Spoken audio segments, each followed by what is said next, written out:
Well, you actually started rapping at 11. Yeah. Okay. Were you Young Blue back then, or did you have a different name? Yeah, I was Young Blue, but it was spelled different. Okay. Why you been doing your research, then? Mm-hmm. That's what we do. Yeah. Okay. Because a lot of times people see, you know, people doing well, having a few hit songs. They Yeah. figured that it just happened last year, but Yeah. because you're I how mean, old I was now? rapping back when I was rapping. I wasn't doing it like I wouldn't say I was doing it on a real level because I was just like rapping on the little Nokia phone, taking it to school on the bus, like Right. just freestyle and stuff like that. You know what I'm saying? Rapping on tapes and stuff like that. Some real get rich or die trying type. Right. But, Because you know, you started 11, but then you started releasing music at 13, yeah.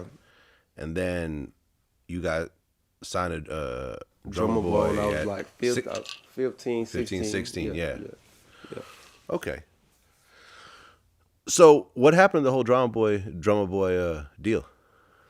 Uh, Drumma Boy just, I mean, he was just like, you know what I'm saying? I think he was just in the process of really just moving to like, I think he was moving to LA or something like that.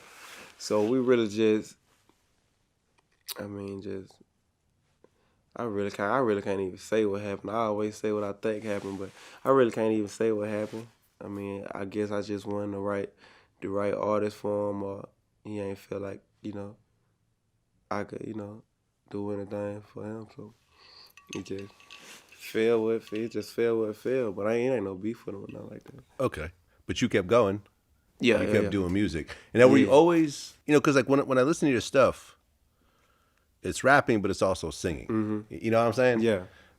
Like, were you always doing that, or were you kind of traditionally rapping in the beginning? Yeah, I know. No, I used to rap nothing but thug gangster music back in the day because I was, you know what I'm saying, was really in the streets. But then when I started like, once I got like 17, and I started like moving to like better schools and stuff like that, like, I started like doing a little bit stuff different. Like I was like singing more. Once I started dating, getting my little heart broke, I started rapping about. I started like trying to sing. 'Cause my dad was a singer too, so I always just wanted to experiment with different types of music. I ain't never really want to be in one lane. I used to try all type of stuff, so I just, mastered it. Right. So you kept doing stuff. You kept putting out music, and you started putting out the investment mixtapes. Yeah. Why that name? Uh, it was just at the moment, man. I was working at the pipe mill. Shit, man, I was What is a grinding. pipe mill? The pipe mill is just like is where like the pipes come from like different countries, come through the railroad track, and it's your job to process the pipes and send them back out. Like, you know Okay. what I'm saying? So it's people that inspect the pipes get paid like $500 an hour. Like the dudes that just walk and inspect the pipes, they get like paid like $500 Okay. an hour. But you weren't getting But that. me, I was doing excruciating work. You feel me? So, yeah, I was working at the pipe mill, and I was just everything I was getting, I was just investing it back in music. Like I was trying to do all little type of little junk that was just end up to just be that I just felt like was making me a star, but it wasn't. Like I used to get all type of like blogs and just stuff that like just stuff, all type of little packages, promo packages that ain't even, you know what I'm saying, stuff like that. And I just used to invest all my money, so I just thought, I was like, man, I'm gonna name this mixtape investments, man. I'm just investing all my money, like that. Everybody was just telling me, like, yeah, well, you gotta invest in yourself. And I was just realizing that, like, you gotta invest in yourself, because I was trying to find investors. Ain't nobody really wanna invest in me and stuff. So I was like, man, I gotta start investing in myself. That's the only way it's gonna work. So I started naming the investments, the mixtapes investments. Right. I mean, VladTV's been in business 10 years Yeah. this year, and I'm still waiting for someone to invest in me. Yeah. You know what I'm saying? Yeah. Imagine if I had just waited, Yeah. you know? So you dropped Investment 2, and then that's how Boosie kind of linked up with you? I dropped investments too. Uh, I mean, it's a bigger situation than that. I dropped investments too. I was already getting booked for shows just off the mixtape with the buzz I was building on my own, and then like I just sent Boosie a song through the email one day, and his his brother was on the email, and The one that stole from him? That brother? Different brother? No, you ain't see the other story? You ain't see the other story on that? I mean, listen, I just interviewed Boosie about that. Were you and your brother real close or not really? We was straight. We wasn't beefing or nothing like that.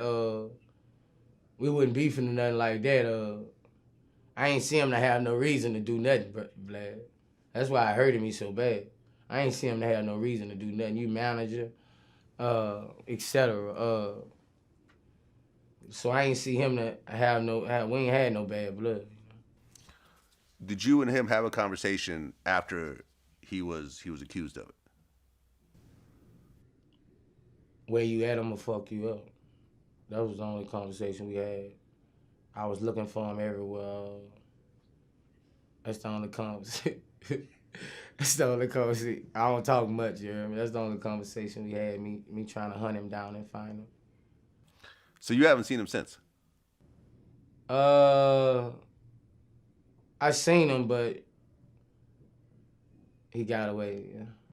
I really don't know too much about that situation, but I mean, I'm just being honest. That's how it happened. Like he was, you know what I'm saying, Boosie brother was on the email, and you know what I'm saying, I guess he liked what I sent it over to Boosie. Boosie liked it too. He called me, you know what I'm saying, flew me out the next day, you know what I'm saying, and me. Next day? Yeah, next day. So to I mean, Atlanta? that's how it was, man. Y'all can't listen. I mean, like I said, man, hey. That ain't my place to speak on, but at the end of the day, that's how it happened. Okay, so he flew you out the next day, and I assume you were a Boosie fan already? Die hard Boosie fan. Boosie my favorite rapper. Period. That was just the look of the draw. That was just a long shot, man, for real. I was just on Instagram one day. I was just like, man, I did something smart though, and I always respect myself for doing that. I was like, because if I wouldn't have made that decision, it probably would never happen. I was like, I was on Boosie page. I was like, man, I'm finna hit him in the DM, send him some music. But I started thinking about it. I'm like, man, this dude probably got like 1,000 people in his DM sending him music. And I was like, I'm finna look for somebody who ain't got that many followers that's on his page that look like close to him and DM them. So I just went scrolling down his page, scrolling. That when I had found his brother page, then I had went on his page, DM him, and he hit me back. Then I was like, man, let me sing some music, bro. Let me sing some music. First song I sent, bit on it. So since then, it was just up. Yeah, that's smart, man. That's definitely smart. We did. Okay, so he flew you out. And then, what, he offered you a deal to sign with him at that point? Yeah, and it really ain't, I don't think it really even started off as no paperwork. It just started off as him just hearing the music, listening to the music. And then he came down to my hometown. We did a show in my hometown, packed it out. Where he gave my chain and stuff like that. And just stamped it, just made it official. And then we did the paperwork and stuff like that. Okay. The chain you're wearing right now? No. I actually, man, my little boy lost the chain that he gave me. So I'm actually in the process of getting another one made right. Your son lost Boosie's chain? Yeah. How do you lose a chain? Man, I don't know. And ain't nobody seen the found it. So I think it's just in a place where, like, it's in a, I don't know where that chain went. Because ain't nobody found it. Because it would have been, somebody would have been acting like they took it from him or something, but ain't nobody found it. Okay, this is your son? Yeah. Okay, how old was he? He's 3. Oh, okay. Just playing with stuff, you know. All right, so you can't even really be that mad. It's a I wasn't that mad for real, because at the time he stole it, I was getting money. Then, so I was like, when I first got it, I wasn't getting money, but I was getting money by the time, so I could have.